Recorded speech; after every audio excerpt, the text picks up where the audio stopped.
কয় না, সেগুলো নামে মাইয়ে কামে ঝাল হয়ে গেছে সব। আস্তে আস্তে দমের নাড়ি বার হয়েছে। আমি বললাম তুই কার কাছে ভরছিস? মাইজে কাকির কাছে।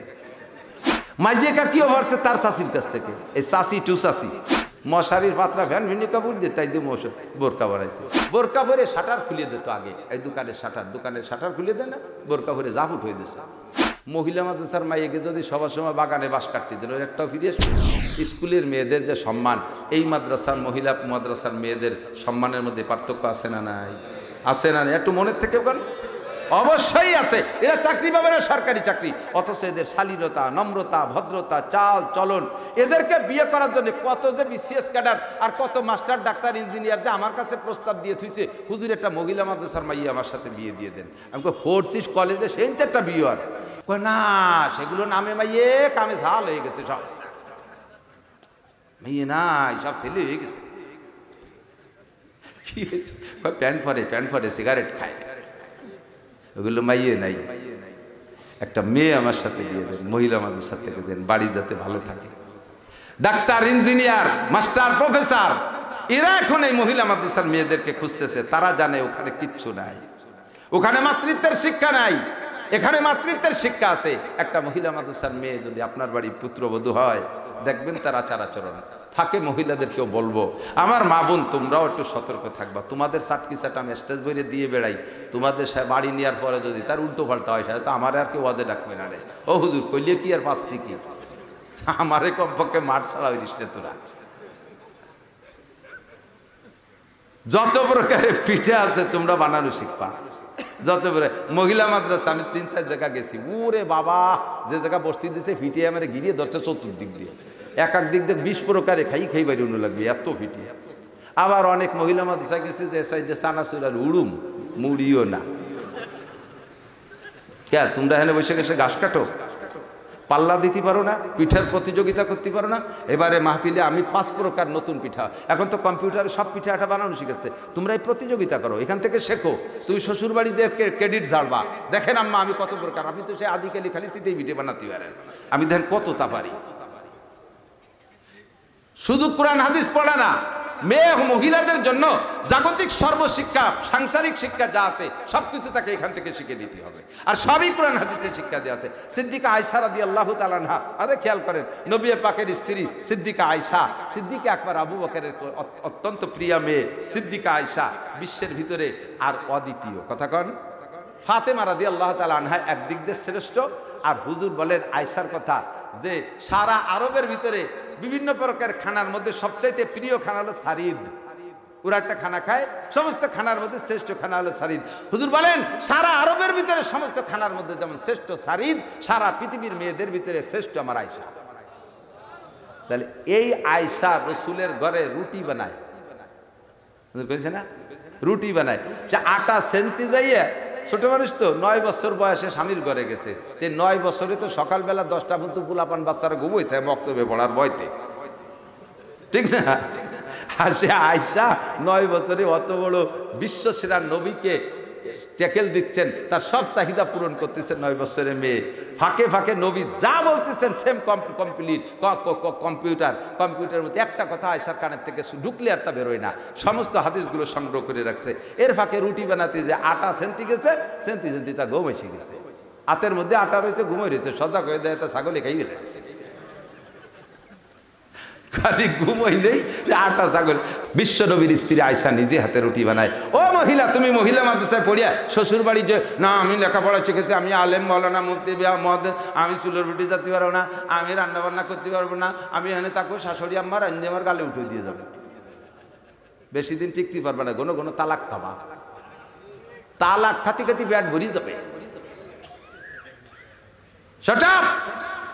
সবকিছু শিখবা, মাছ কাটা শিখবা, গোশ কাটা শিখবা, রকমারি গোশ রান্না, রকমারি মাছ রান্না, এক লাউতে সব 20 প্রকারের তরকারি, মূলরে এমন বানাবা রান্না করতে করতে মূল না মৌলবি বুঝাই যাবে না। এগুলো সব এখান থেকে প্রশিক্ষণ নেবা। কতক্ষণ শিক্ষিত অশিক্ষিত এগুলো সব শিক্ষা, এগুলো সব শিক্ষা। বাড়ির মেহমান কেমন, নিজের বাপের বাড়ির থেকে, মেয়েরা নিজের বাপের বাড়ির থেকে লোক আসলে নিজের বাপের বাড়ির লোক আসলে সর্বকালে মহিলারা তাদেরকে একেবারে কলিজা কাটিয়ে খায়, উজাড় করে দেয়। আর শ্বশুরালার অন্যান্য পুরোনাত্মীয় আসলে তাদের দিকে ফিরেও তাকায় না।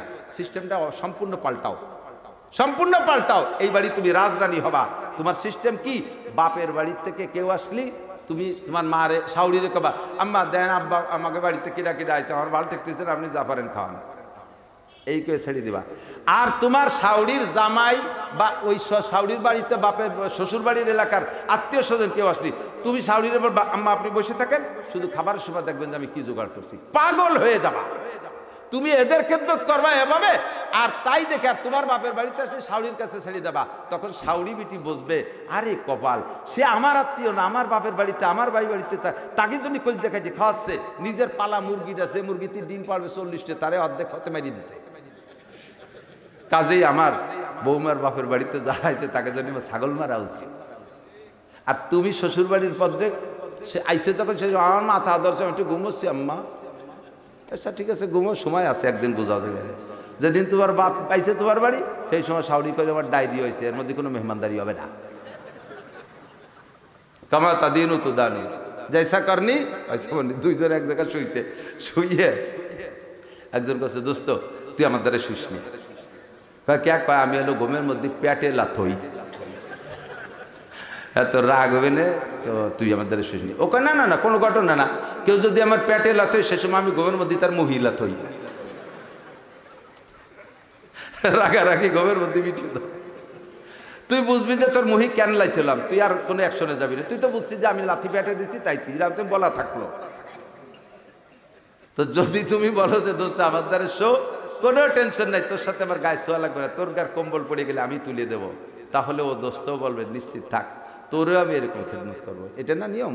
আপনা কইলে বিব্রত রহিতে আসে নাই কেহ অবনি পারে, সকলের তরে সকলেই মোরা, প্রত্যেকে মোরা পরের তরে। এই প্রশিক্ষণটা জগতে আর কোথাও নাই, আল্লাহর কুরআন এবং নবী পাকের হাদিসের মধ্যে এটি আছে, এই আদর্শ আছে, যার কারণে আল্লাহ পাক নিজেই বলেছেন লাকাদ কানা লাকুম ফি রাসূলিল্লাহি উসওয়াতুন হাসানাহ। মুহাম্মদুর রাসূলুল্লাহর মধ্যে রয়েছে তোমাদের জন্য উত্তম আদর্শ, উত্তম আদর্শ। আর কোথাও পাবেন না। আমি রাতভর বছরের পর বছর আপনাদেরকে এক একটা করে হাতে ধরে উত্তম আদর্শ, নবী পাকের উত্তম আদর্শ শিক্ষা দিতে পারবো। শিক্ষিত আর অশিক্ষিত কোনোদিন সমান হইতে পারে না। আপনারা পুরুষরা তবলিগি যে শিখছেন, মসজিদে ইমাম সাহেবের কাছ থেকে শিখছেন, এলাকায় বহুত পূর্ব থেকে পুরুষ মাদ্রাসা আছে, সেই ব্রিটিশ তারও আগে থেকে, ব্রিটিশেরও আগে অনেক। ব্রিটিশ যখন ভারত উপমহাদেশে ঢোকে তখন 80,000 দাওরায়ে হাদিস মাদ্রাসাকে, কওমি মাদ্রাসাকে তালাবন্দি করে দিয়েছিল, লক্ষ লক্ষ আলেমকে মারছে। কাজেই পুরুষের শিক্ষার ব্যবস্থা অনেক আগের থেকে আছে, মেয়েদের শিক্ষার ভালো ব্যবস্থা ছিল না। আমি তো মক্তবের ড্রাইভারিও করছি, মক্তবের ড্রাইভারি, মসজিদে সুবাইয়ের বাজারি, ওই কিরাতখানার হেল্পারি, এই করিটরি শেষে এই পর্যন্ত আইছি। কোন জায়গা কট্টুক আছে জানি, মেয়েরা আমার কাছে মক্তবে পড়তে আসতো, শুনছেন না আমার ওয়াজ? বাস্তবিক ওই রকমই পড়ে। আউযুবিল্লাহ বিসমিল্লাহ সূরা ইয়াসিন যা পড়ে, আল্লাহু আকবার। আল্লাহ ফেরেশতাকে কয় ওরা কি আলাদা কোরআন শরীফ বানাইলেছে নাকি? এ ভালো কোন জায়গায় থেকে আউযু বিল্লাহি মিনাশ শাইতানির রাজিম বিসমিল্লাহির রহমানির রহিম ইয়াতিনাল কুরআনিল হাকিম। আস্তে আস্তে দমের নাড়ি বার হয়েছে। আমি বলা তুই কার কাছে পড়ছিস? মাইজি কাকির কাছে। মাইজি কাকি, সত্যিই তো তাই। মাইজি কাকিও পড়ছে তার শাশির কাছ থেকে। এই শাশি টু শাশি, শাশি টু কাকি, এদের কোরআন শরীফ কোনোদিন শুদ্ধ হয়নি। আল্লাহ তাদের মাফ করুক। নামাজ ভাঙ্গার কারণ 19টে, 1 নম্বরটা কিরাত অশুদ্ধ পড়া। এইভাবে যে মহিলারা বা পুরুষরা কোরআন শরীফ পড়ছেন, খোদার কসম তাদের বিগত জীবনের কোনো নামাজ হয় নাই। যেগুলি একা একা নিজ কিরাত দিয়ে পড়ছেন তা একটা হয়নি। ইমামের পিছনে যেটা পড়ছেন সেটা ইমামের পদ্য বেশি গেছেন। এখন মহিলারা মসজিদে যাবে না, নামাজ পড়তে মসজিদে যাবে না। এই মহিলারাই নামাজ কোথায় পড়বে? ঘরে পড়বে। তাহলে ঘরে পড়তে গেলে তার কিরাত শুদ্ধ হওয়া দরকার আছে না নাই? আল্লাহর রহমতে মহিলা মাদ্রাসা কর্নেলা উলামা ইকরামকে আল্লাহ তাআলা কিয়ামতের ময়দানে বিশাল মর্যাদা দান করুন, সবাই বলেন আমিন। লক্ষ লক্ষ মেয়েদেরকে বাঁচার একটা সুন্দর ব্যবস্থা করে দিয়েছে, যেখানে এখান থেকে কোরআন শরীফ পড়ে এত সুন্দর, মেয়েদের জবান পরিষ্কার, ওদের উচ্চারণ ছেলেদের চেয়ে ভালো। এবং পরীক্ষা যা দেয় দেখছেন, ওই যে 7 জন মেধা তালিকায় গেছে, মানে শুধু A+ না, গোল্ডেন A+ না, তার চাইতে উপরে মেধা তালিকায় ছেড়ে গেছে। সিরিয়ালে মেধা তালিকাটা আলাদা সিরিয়াল দিয়েছে। এত সুন্দর লেখা, এত সুন্দর পড়া, আমার মেয়েটা মাত্র 1 বছরে হাফেজ হয়ে গেছে। ছেলেকে লাগছে 3 বছর করে, আর মেয়েটার লাগছে 1 বছর মাত্র। ওদের তো আর আজে বাজে নাই, ক্রিকেট খেলা নাই, ফুটবল নাই, দুলি নাই, বাইরে 8 বাজারে যাওয়া যায় নাই, জায়গায় বসে বসে খালি পড়ে, আর 1-2 বার দেখলি তাকে মুখস্থ হয়ে যায়। আপনার মেয়েটা আলেমা হোক, হাফেজা হোক, শান্ত ইনশাআল্লাহ খুব মজা পাবেন, খুব মজা পাবেন। ওদের ব্রেন ভালো। একটুক মেয়েরা পেঙ্গুইন পাখির মতো দেখা যায়, বোরকা পরে আসে যায়, কি চমৎকার লাগে, ঠিক না? আগের মেয়েরা, এলাকার মেয়েরা তো বোরকাই জানতো না, তারপরে বোরকা একটু শেখছে, তা মশারিটা নাই বোরকা বানাইছে, মশারির পাত্রা ফ্যান ভিন্নি কাপড় দিয়ে তাই দিয়ে বোরকা বানাইছে। কিন্তু কিরম দেখা যায়, তার গায়ে আবার আয়না লাগাইছে সোয়া 2। বঙ্গির সে কুয়োরা বেশি। এই কুয়োরা মোরা সবকে দাফন করে দিয়েছে মহিলা মাদ্রাসায় এসে। আদর্শ বোরকা, হাত মোজাওয়ালা বোরকা, পা মোজাওয়ালা বোরকা, বোরকা ভরে শাটার খুলিয়ে দিত আগে। এই দোকানের শাটার খুলিয়ে দেয় না, বোরকা ভরে জাফুট হয়ে দিয়েছে। তাহলে এই বোরকার কি মানে? টাইট ফিটিংস কামিজের মতো বোরকা, বোরকা ভরে মাথা খোলা, এই সবগুলোকে দাফন হয়ে গেছে, করে দিয়েছে আল্লাহর রহমতে কওমি মহিলা মাদ্রাসার প্রশিক্ষণে। ঠিক কি ঠিক না?